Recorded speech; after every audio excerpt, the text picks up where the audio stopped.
I never thought I'd be the kind of guy to get blindsided like this, but here I am, trying to piece together what the hell just happened. My name's Mike, and I was married to Emily for just over a year. We had this picture-perfect wedding, or at least that's what we told everyone. Everyone, including me, thought we had something solid, two people who genuinely loved each other, or so I believed. But honestly, looking back now, there were little signs I kept dismissing, little things I brushed off as nerves or busy schedules. At the start, Emily was a little more distant than usual, but she was always busy with her job, so I didn't think much of it. She would cancel our dates last minute, say she had to stay late at work, or that she wasn't feeling well. She'd get defensive if I pressed her about it, tell me I was paranoid or that I was overthinking. I wanted to believe her, so I did. I thought maybe she was just stressed or overwhelmed with wedding planning. Still, I noticed her phone buzzed constantly, and she'd quickly hide it when I came close. She'd snap at me if I asked to see it, saying she was working on something important. Little things, but I was blinded by love, so I kept convincing myself she was just tired or busy. Then the honeymoon. That was supposed to be our break, our escape from everything. We went to a nice resort, just the two of us, a fresh start to celebrate our new life. But even there, cracks started showing. Emily was more irritable than usual, snapping at me over tiny things, acting distant when I tried to get close. One night I was in the bathroom and I accidentally knocked over her purse, nothing unusual, right? But what was inside shocked me. I saw a glimpse of a lipstick I didn't recognize, and right next to it, a receipt from a club downtown dated the night before. That wasn't the shocking part. What made my stomach drop was the hotel key card tucked inside. Emily's hotel key. To someone else's room. I froze. My mind started racing. How could she? We were just married, and I thought we had this agreement, this understanding that we'd be faithful, that we'd cherish each other. I didn't even have to think twice. I looked at her phone, which she'd left charging on the nightstand, and saw a message from Jake, the best man at our wedding. Just a few hours before I found the receipts, they'd been messaging back and forth. It was clearly more than just friends, flirty, suggestive, talking about meeting up. That was the moment I knew, without a doubt, that my wife had been lying to me. The girl I married, my Emily, was cheating on me with my best man, Jake. I wanted to wake her up right then, ask her what the hell she thought she was doing. But I also knew that might make her lie her way out of it, so I waited. I waited until morning when she was still sleeping, then I confronted her. I had the evidence in my hand, her hotel card, the receipts, the messages. I sat next to her, hands trembling, and showed her everything. That's when she woke up, looked at me, and said with a bitchy smirk, "You're overreacting, Mike. It's nothing. Just sex, okay? It's not a big deal." Her tone was dismissive, like I was the crazy one for even questioning her. I couldn't believe what I was hearing. She was lying blatantly in my face. She called me paranoid, accused me of snooping, and tried to spin it as if I was the one who messed everything up. Her reaction hit me like a punch in the gut. I felt a mix of anger, betrayal, and crushing sadness. I'd trusted her, loved her, and now I saw her for what she really was, someone who could cheat with my best man, lie to my face, and then act like I was the crazy one for catching her. That's when I realized that everything I believed about us was a lie. Our promises, our dreams of building a life together, gone. She was just using me, and I was too blind to see it. After the initial shock wore off, I couldn't even function properly for a few days. I kept replaying everything in my head, her sneaky texts, the hotel room key, her smirking and lying to my face. I wanted to believe she'd come clean and own up to what she did, but instead she doubled down, calling me insecure and crazy for even questioning her. That only made the rage boil inside me more. How could she be so damn dismissive, so completely indifferent to the damage she'd caused? I started thinking about all the moments I ignored, all the little signs I brushed off. The late nights, the secretive phone calls, her sudden mood swings. It was all there in front of me now, raw and undeniable. I remember sitting on the edge of our bed, staring at her as she tried to act like it was nothing, telling me I was overreacting again. I'd never felt so betrayed in my entire life, and honestly, I wasn't sure what to do next. Do I pack up and leave? Do I try to salvage something from this mess? Part of me wanted to just walk away, to cut my losses and forget it ever happened. But another part, the part that still loved her, wanted answers. I needed to know why she did it, why she lied and cheated and treated me like I was nothing. That night, I couldn't sleep. I sat in the dark, fists clenched, trying to hold back the tears and rage. The betrayal cut so deep that I felt like I was drowning. I had always believed in honesty, in loyalty, in the vows we took. And now I saw that those vows meant nothing to her. She just wanted her fun, her escape, her girls' night with Jake. I kept asking myself, how did I miss all of this? How did I not see her cheating behind my back? The worst part was knowing she'd probably been doing this for weeks, maybe longer, and I was just too blind or too stupid to notice. Eventually, I decided I needed to confront her again, but this time more carefully. I wanted the truth, no matter how much it might hurt, so I sat her down and stared her in the eyes. Emily, tell me the truth. Did you really sleep with Jake the night before our wedding? Be honest. She looked at me, her eyes cold and irritated. You're making a big deal out of nothing, she snapped.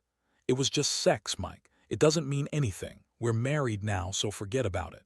Her words were hollow, like she was trying to convince herself more than me. But I could see the lie behind her eyes. She was trying to gaslight me, to make me doubt what I knew. I felt like I was losing my mind. How could she sit there and act like it was no big deal? I felt my stomach twist and I clenched my fists. Her words, her attitude, they infuriated me. I wanted to shake her, to make her see how much she'd hurt me. But instead I just stared, feeling the cold realization settle over me.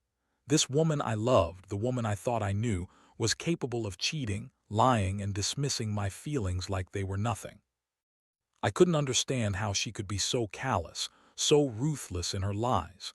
The woman I married was a different person than the woman sitting across from me now. That realization hit me hard, and I knew, deep down, I had to do something, something drastic, to reclaim my dignity. I started thinking about revenge, about how to make her pay for what she did. Not necessarily in a way that would make her suffer physically, but in a way that would strip her of any sense of control or comfort she'd gotten from her lies. I'd always been a calm guy, but this betrayal stirred something dark inside me. I wanted her to feel what I felt: devastation, humiliation, heartbreak. It was the kind of pain that lingers, the kind that eats at you day and night. And honestly, I was already planning how to make that happen. I knew I couldn't just walk away quietly. I had to make her regret her actions, even if it meant going to war with her. The hardest part was facing the fact that my trust was shattered, and I wasn't sure if I could ever look at her the same way again. Every promise, every dream we had shared, it all seemed so fragile in that moment. I realized I was going to have to decide whether to fight for her, try to forgive her, or finally accept that I was better off without someone who could hurt me so badly. But for now, I was stuck in this limbo, waiting, plotting, trying to figure out how to come out of this stronger. I spent the following days spiraling in a mix of anger and disbelief, trying to process everything that had happened. My mind kept circling around her lies, her smirk, that stupid hotel key, and the messages from Jake. It was like some sick movie I couldn't turn off. I couldn't believe I married someone who could be so viciously dishonest. The betrayal cut deeper than I thought possible, and I started questioning everything: her reasons, her feelings, our future. If she could cheat on me so easily, what was real? Did she ever love me, or was I just some placeholder for her little game? I remember lying in bed at night, replaying that stupid smirk she gave me when I pressed her about Jake, trying to figure out what her game was. I wanted to shake her, make her see how much she'd destroyed everything we built. But she just kept throwing it back at me, calling me insecure, accusing me of being jealous. That made my blood boil. If she thought she could just lie her way out of this, she was dead wrong. I knew I had to do something. I couldn't let her think she got away with it, that she could just lie and keep living her life like nothing happened. So I started digging. I wasn't just going to confront her again. I wanted proof. I went through her phone, her emails, anything I could find. I needed to catch her in more lies, more evidence of her cheating. That's when I found the messages from Jake. They weren't just innocent texts, they were downright suggestive, full of flirtatious nonsense and plans to meet up again. She'd been playing me for a fool, acting like she was innocent while behind my back she was still seeing him. That was the moment I knew I had to act. I wasn't going to let her get away with this. I started planning my revenge carefully. I wanted her to feel the same pain I was feeling, but I also knew I had to be smart about it. I couldn't just blow up everything right away. I needed to make her regret her actions, to make her see that she'd lost something real me. I decided I'd do something unexpected. I'd make her realize she couldn't keep lying and cheating without consequences. It was going to be messy, but I didn't see any other way. She needed to know how serious I was about this, how betrayed I felt. One night I told her I was going out for drinks with some friends. She rolled her eyes, gave me that bitchy smirk again and said, "Whatever, Mike, just don't embarrass yourself." I left, but I didn't go to the bar. Instead, I went home and set my plan in motion. I contacted Jake, gathered all the evidence I'd collected, and prepared to confront her again, but this time not with just words. I wanted her to see everything I saw, feel everything I felt. I knew she was confident she could lie her way out of this, but I also knew that her arrogance would be her downfall. When I finally sat her down that evening, I didn't hold back. I laid out everything, her hotel key, the receipts, the messages, everything. Her face twisted into that familiar sneer, but this time her usual confidence was gone. She tried to deny it, but I had all the proof. I watched her try to spin her lies, call me paranoid again, accuse me of invading her privacy, but I wasn't having any of it. I told her exactly what I was going to do. I was done playing her game. If she wanted to lie and cheat, she could do it on her own, but I wasn't going to be part of the fallout anymore. I told her I was done, that I was leaving her and taking back my dignity. The moment I said that, her facade cracked. She started yelling, calling me everything under the sun, paranoid, insecure, stupid, and then she stormed out of the room. That night I sat alone, feeling like I'd just lost everything, but also finally found my strength. I knew I wasn't going to stay with someone who could treat me with so little respect. I had been a fool, but I wasn't going to be a fool anymore. I made my decision. I needed to get out, start over, and rebuild my life without someone who had lied and cheated so callously. The pain was intense, but deep down, I knew this was the only way to truly move forward. The days that followed were a blur of sleepless nights and endless thinking. I couldn't escape the feeling of betrayal gnawing at my insides. Every time I closed my eyes, I saw her smirk, that damn hotel key, Jake's messages, all of it colliding in my brain like a storm I couldn't control. I kept wondering how I had missed all the signs, how I'd been so blind to what she was really up to. It felt like I'd been living a lie, and now that I knew the truth, I couldn't look at her the same way. It was like my whole world had shifted on its axis. I tried to focus on the practical side, packing my things, figuring out what I'd need to actually leave her. But even as I started making arrangements, the emotional storm inside me raged harder. I felt a mixture of anger, sadness, and a sick sort of humiliation. How could she do this? How could she sit there and lie so effortlessly, like I was nothing but an inconvenience? That thought made me want to scream. I'd given her everything, my love, my trust, my future, and she had repaid me with this betrayal. It was sickening. One night I sat in my car outside her place, contemplating whether I should just drive away and never look back. Part of me wanted to cut all ties instantly, erase her from my life forever. But another part, more stubborn, wanted her to feel the pain she'd caused me. I wanted her to see what she lost. I decided that if I was going to leave, I'd do it on my own terms. No dramatic screaming, no big scene, just quietly walk out and shut the door behind me, knowing she'd be left with her lies and her guilt. But I couldn't leave without one final act. I knew her type. She loved the power of control, the drama of deception. So I went back home and started planning what I'd do next. I wanted her to realize that her lies weren't going to get her anywhere anymore. I'd already gathered enough evidence to make her regret every lie, every sneaky move. I decided I'd give her a taste of what she'd been hiding, exposing her lies, making her see that she wasn't as clever as she thought. The next day, I called her and told her I needed to talk seriously. She answered the phone with her usual sharp tone, acting like she wasn't bothered.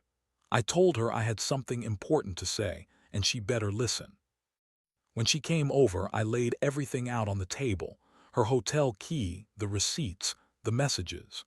Her face went pale, and her eyes darted around like she was trying to find an escape route. She started denying everything again, calling me paranoid, accusing me of spying. But I didn't let her spin her lies.